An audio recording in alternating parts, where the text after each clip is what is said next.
Tinapay mula sa langit. A daily morning devotion with CRC family.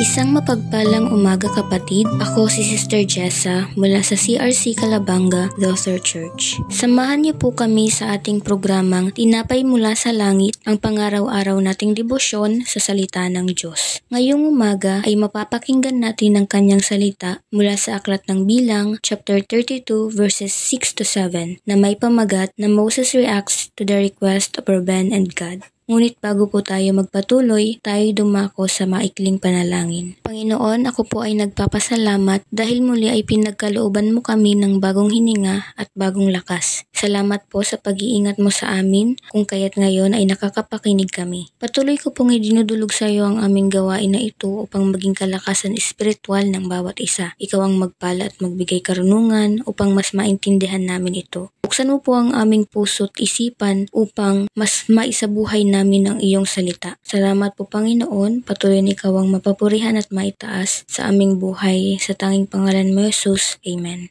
Bago po ako magbahagi ay basahin po natin ang kanyang salita sa Bilang 32 verses 6 to 7. Ngunit ganito ang sagot ni Moises, salipin ni Reuben at ni Gad. Hahayaan ba ninyong makipaglaban ang inyong mga kapatid samantalang kayo'y nagpapasarap dito? Gusto ba ninyong panghinaan ng loob ang mga Israelita sa pagpunta sa lupaing ibinigay sa kanila ni Yahweh? Sa ating binasa, ninais ni Gad at Reuben ang mga lupaing ito sapagkat ito ay mainam na pastulan ng mga hayop. Nais nilang magkaroon ng maayos at komportabling buhay kung kaya't idinulog nila ito kay Moises. Ngunit may ipinangakong lupain sa kanila ang Diyos, isang lupaing masagana at itinalaga para sa lahat ng Israelita. Ngunit may mga naninirahan roon na kailangan nilang labanan upang makuha ang lupa, kung kaya't ito ang kanilang misyon na dapat gawin. Hindi na ibigyan ni Moises ang kanilang plano, kaya't napatanong na lamang ito kung hahayaan na lamang ba nila itong labanan ng kanilang kasamahan at panghinaan ito ng loob dahil sa kanilang desisyon.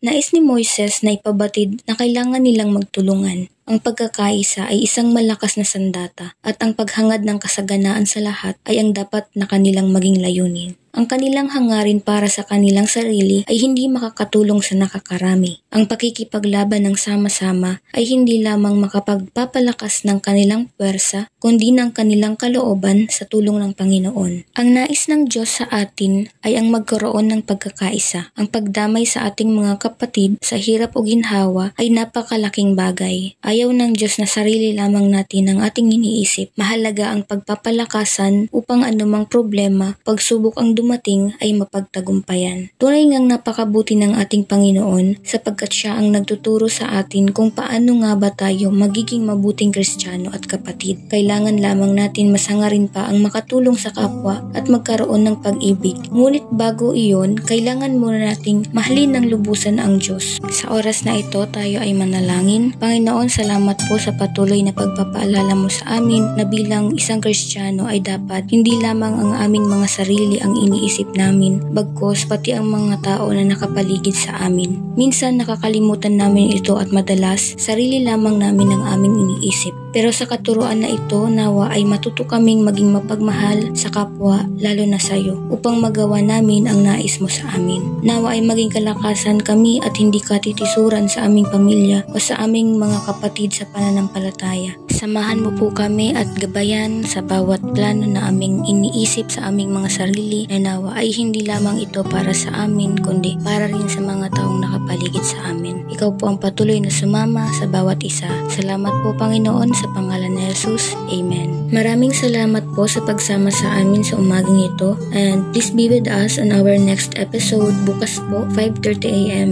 Philippine Time para sa pang-araw-araw nating debosyon sa salita ng Diyos. You are free to share this video so that many could be blessed by God's Word. And please don't forget to click the notification bell below to notify you. Dito lang po sa Tinapay Mula sa Langit. Thank you and God bless.